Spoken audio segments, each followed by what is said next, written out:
Hello, my name is Annie Higgins and I am a Learning Solution Specialist here at Harvard Business Publishing.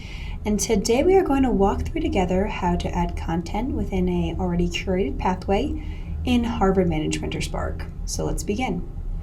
First, I'm going to make sure we are starting on the home page here. And if we scroll over to the right-hand corner, there will be a search box in which we can use to look up for assets and content that we're going to try and find for our pathway. For this example of the new employee, I'm going to look up learning agility, especially with their first few months within the organization.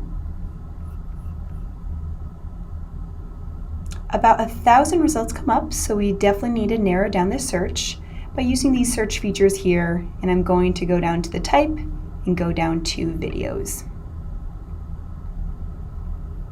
Next, I'm going to go to duration and filter it down to less than 5 minutes. Here we have about 118 results, which are definitely a better number to be able to search for our pathway. And I find that Learn from Successes is a pathway that would be great for this particular example. I'm going to click on this asset and these 3 dots on the lower right-hand corner to be able to actually add it to my pathway. Here a tab will appear, and if I press this downward arrow, I'll have the ability to add it to recently used pathways, your pathways, or create an entirely new pathway. If you already have a pathway in mind that you were thinking about adding this asset to, again, go to these 3 dots on the lower right-hand corner and add to pathway. Here, we'll have the ability to add it to new employee onboarding to continue this example.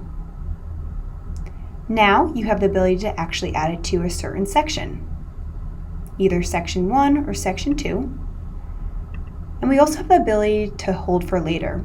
So if we are still perusing and really just browsing around the platform, we can save it right here and have it for a later time. Once this is pressed, we have a section for lessons, which we can actually specify which particular asset we're going to put this item in. Once we find this suitable for our pathway, we can actually save and add to this particular pathway by pressing this blue tab on the lower right-hand corner. Now that is done, we have added our content to a particular pathway. Thanks so much for your time.